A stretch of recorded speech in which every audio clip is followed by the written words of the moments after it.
اعوذ باللہ السمیع العلیم من الشیطان الرجیم بسم اللہ الرحمن الرحیم۔ معزز سامعین، میں ڈاکٹر حسن جمیل سندھو آپ سے مخاطب ہوں۔ آج میں انشاءاللہ تعالیٰ آپ سے سورۃ الاعراف کی مختصر تفسیر شیئر کروں گا۔ اس سورہ کی شروع کی آیات میں اللہ رب العزت فرماتے ہیں کہ قرآن راہ ہدایت ہے، آخری کتاب ہے جو کہ ہمارے محبوب پیغمبر نبی کریم جناب محمد صلی اللہ علیہ وآلہ وسلم پر نازل کی گئی۔ اللہ تعالیٰ فرماتے ہیں کہ اس کتاب میں نے تمام ہدایات نازل فرما دی ہیں، ان پر عمل کرو، ان پر ایمان لاؤ، شرک سے بچو، اور تمام انبیاء جو ہیں ان پر ایمان لانا اور ان پر تمام جو آسمانی کتابیں نازل کی گئیں ان پر ایمان لانا ہمارا فرض ہے۔ ان سے اگلی آیات میں اللہ رب العزت فرماتے ہیں کہ قیامت کے دن جس کا پلہ بھاری ہو گیا وہ فائدے میں رہا۔ پلہ بھاری کس کا ہوگا؟ جو دنیا میں نیک اعمال کرتا رہا، اللہ تعالیٰ کے بتائے ہوئے احکامات پر عمل کیے، اللہ ہی کو رب مانا، اللہ کی راہ میں کسی کو شریک نہ کیا، اس کے پیغمبر کی بتائی ہوئی باتوں پر عمل کیا۔ اور اللہ رب العزت فرماتے ہیں کہ جس کا پلہ ہلکا ہو گیا بس وہ گھاٹے میں رہا اور وہ جہنم میں پھینک دیا جائے گا۔ پلہ کیسے بھاری ہوگا؟ نیکیوں کا وزن سے بھاری ہوگا، اور جس کی نیکیاں نہیں ہوں گی، گناہ زیادہ ہوگا، اس کا پلہ ہلکا ہو جائے گا۔ لہٰذا ہمیں چاہیے کہ ہم دین کے احکامات پر پوری طرح عمل کریں۔ مزید آگے اللہ رب العزت فرماتے ہیں کہ میں نے آدم کو مٹی سے پیدا کیا اور تمام جنوں اور فرشتوں کو حکم دیا کہ اس کو سجدہ کرو۔ سب نے اس کو سجدہ کیا، لیکن ابلیس نے تکبر کیا اور اس نے سجدہ کرنے سے انکار کر دیا۔ اس نے کہا کہ میں آگ سے بنا ہوں اور اسے آپ نے مٹی سے بنایا ہے، تو میں اس کو کیوں سجدہ کروں؟ اللہ رب العزت نے فرمایا کہ تو مردود ہو گیا ہے، تو میری جنت سے نکل جا، بس تیرے لیے قیامت تک مہلت ہے، تو میری نظروں سے دور ہو جا۔ ابلیس نے قسم کھائی کہ میں آپ کی قسم کھاتا ہوں کہ جب تک میرے لیے مہلت ہے میں آپ کے بندوں کو بہکاتا رہوں گا۔ تو اللہ نے فرمایا کہ جو تیری راہ میں آ گیا، جس نے تیری پیروی کی، جو میرے احکامات سے مکر گیا، جس نے مجھے ماننے سے انکار کر دیا اور شیطان کے راستے پر چلا، اس کے لیے دردناک عذاب ہے اور وہ شیطان کے ساتھ ہی ہوگا جہنم میں۔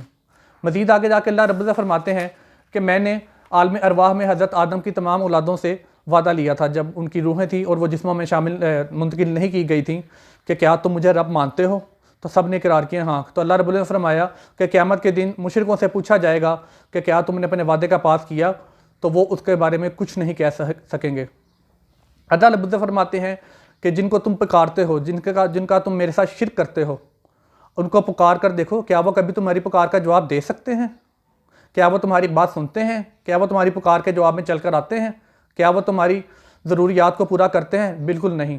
وہ میں ہی ہوں رب العالمین جو کہ تمہاری تمام ضروریات کو پورا کرتے ہو۔ بس تم کس قدر بہکے جاتے ہو؟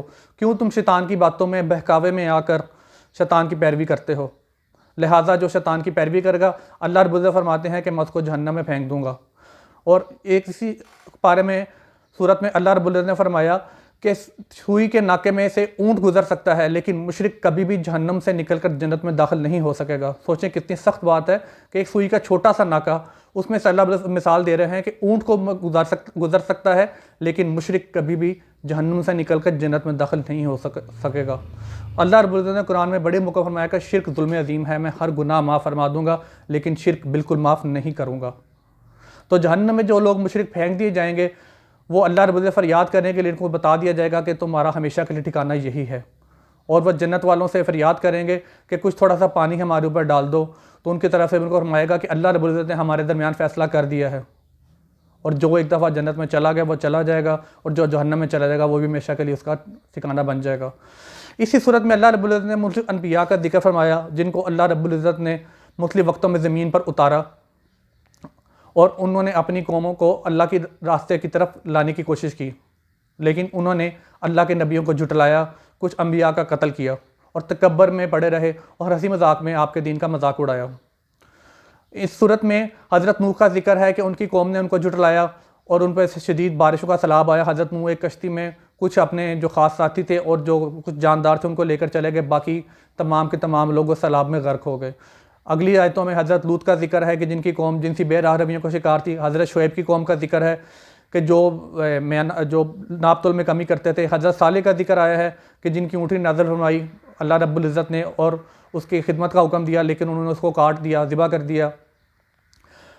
تو ان سب لوگوں نے اللہ کے نبی کی تعلیمات کو جھٹلایا۔ حضرت ہود کا ذکر ہے کہ جن کو قوم عاد پر نازل کیا گیا تھا، وہ اتنے طاقتور تھے کہ وہ پہاڑوں کے اندر گھر بنا کر رہتے تھے، لیکن جب اللہ کا غضب نازل ہوا تو اللہ کی ایک چیخ آئی اور وہ انہی پہاڑوں میں مردہ ہو گئے، وہیں بیٹھے کے بیٹھے ان کی موت واقع ہو گئی۔ اسی طرح دوسری قوموں پہ اللہ تعالیٰ فرماتے ہیں کہ میں نے راتوں رات زلزلہ نازل کیا، اس پر پتھروں کی بارش ہوئی۔ اسی طرح اللہ رب العزت نے مثالیں دے کے بیان فرمایا ہے کہ جو اللہ کی راہ سے منہ مڑے گا، دنیا میں بھی اس کے لیے دردناک عذاب ہے اور آخرت میں بھی جہنم اس کا ٹھکانہ ہے۔ اگلی آیات میں اللہ رب العزت حضرت موسیٰ کے واقعات کا بتاتے ہیں کہ انہوں نے فرعون کو اللہ کے دین کی طرف دعوت دی، لیکن وہ منکر ہو گیا اور اس نے کہا کہ تم اپنے وہ معجزات لے کر ثابت کرو کہ تم اللہ کے نبی ہو، تمہارے پاس اللہ تعالیٰ کی دی ہوئی طاقتیں ہیں۔ حضرت موسیٰ کو نے اللہ کے حکم سے اپنا عصا زمین پر ڈالا تو جادوگر جو مقابلے پر تھے ان کے ڈالے ہوئے سارے سام جو تھے ان کو وہ نکل گیا۔ جادوگری مان لیا ہے اور وہ مان گئے کہ یہ اللہ کا سچا نبی ہے اور یہ تمام کام جو ہو رہا ہے یہ اللہ کے حکم کے بغیر کبھی نہیں ہو سکتا، لیکن فرعون نے تکبر کیا اور حضرت موسیٰ اور ان کی قوم پر مزید ظلم کرنا شروع کر دیا۔ حضرت موسیٰ نے اپنی قوم کے چند ساتھیوں کو جو ان پر ایمان لانے والے تھے ان کو ساتھ لیا اور وہاں سے نکلنے کی کوشش کی۔ فرعون اور اس کا لشکر پیچھے آیا لیکن اللہ نے ان کو دریا میں غرق کر دیا اور حضرت موسیٰ جو تھے وہ اپنی قوم کو لے کر دریا کے پار اتر گئے۔ دریا کے پار جو قوم تھی وہاں پہ بھی لوگ شرک کرتے تھے، ان کو حضرت موسیٰ نے اللہ کی دین کی طرف دعوت دی اور ان کو بتایا کہ ان بتوں کی پوجا میں کچھ نہیں رکھا، ایک اللہ پر ایمان لے آؤ۔ پھر اللہ تعالیٰ نے حضرت موسیٰ پر صحیفے اتارے اور وہ کچھ دیر کے لیے اس قبیلے کو چھوڑ کر اپنے بھائی حضرت ہارون کو ان کا نگہبان بنا کر چلے گئے، لیکن جب وہ واپس آئے اللہ تعالیٰ کے پاس ہم کلام ہو کر تو دیکھا کہ وہ لوگ انہوں نے سونے کے زیورات کا ایک بچڑا بنا رکھا تھا جس میں سے گائے جیسی آواز آتی تھی۔ حضرت موسیٰ بہت غصہ ہوئے، حضرت اپنے بھائی کو بھی ڈانٹا اور اللہ تعالیٰ سے دعا کی کہ اللہ میں معاف کر دے، میں نے تو پوری کوشش کی تھی تیرا پیغام پہنچانے کی لیکن یہ لوگ راستے سے بھٹک گئے۔ تو اللہ رب العزت کی غیرت کو بھی جوش آیا اور ان لوگوں پہ اللہ کا عذاب نازل ہوا، ان پہ ٹڈی، مینڈک اور خون کا عذاب آیا، ان پہ بہت سے لوگ جو تھے وہ بندر بنا دیے گئے۔ اگلی آیات میں اللہ رب العزت فرماتے ہیں کہ میں ہی ہوں جو کائنات کا بادشاہ ہوں، میرے حکم سے ہی بارشیں نازل ہوتی ہیں اور فصل جو ہے وہ زمین سے اگتی ہے اور اسی سے تم زمین سے ایک بار پھر دوبارہ نکالے جاؤ گے۔ مثال یہ ہے کہ قبروں میں ہم چونکہ دفناتے ہیں تو قیامت کے دن جب اللہ تعالیٰ کا حکم ہوگا تو تمام لوگ قبروں سے اٹھ کر اللہ تعالیٰ کے حکم کی جانب دوڑ پڑیں گے۔ اللہ رب العزت فرماتے ہیں اے نبی پاک صلی اللہ علیہ وسلم آپ فرما دیجئے کہ میں اپنے نفع نقصان کا بالکل بھی مالک نہیں ہوں اور میرے پاس کوئی غیب کا علم نہیں ہے مگر سوائے اس کے جو اللہ رب العزت مجھے باتیں اپنے فرشتوں کے ذریعے بتاتے ہیں، اور اگر میں اپنے نفع نقصان کا مالک ہوتا، میرے پاس غیب کا علم ہوتا تو کیا میں اپنے لیے بھلائیاں حاصل نہ کر لیتا؟ کیا مجھ پر جو تکالیف آئی ہیں کیا میں ان سے چھٹکارا نہ حاصل کر لیتا؟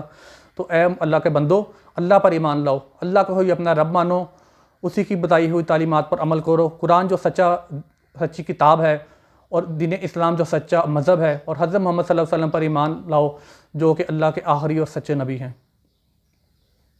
لہٰذا ہمیں چاہیے کہ ہم اللہ تعالیٰ کے بتائے ہوئے وہاں باتوں پر عمل کریں، شرک سے بچیں، حضرت محمد صلی اللہ علیہ وسلم پر سچے دل سے ایمان لائیں اور اللہ تعالیٰ کی بتائی ہوئی تعلیمات پر عمل کریں۔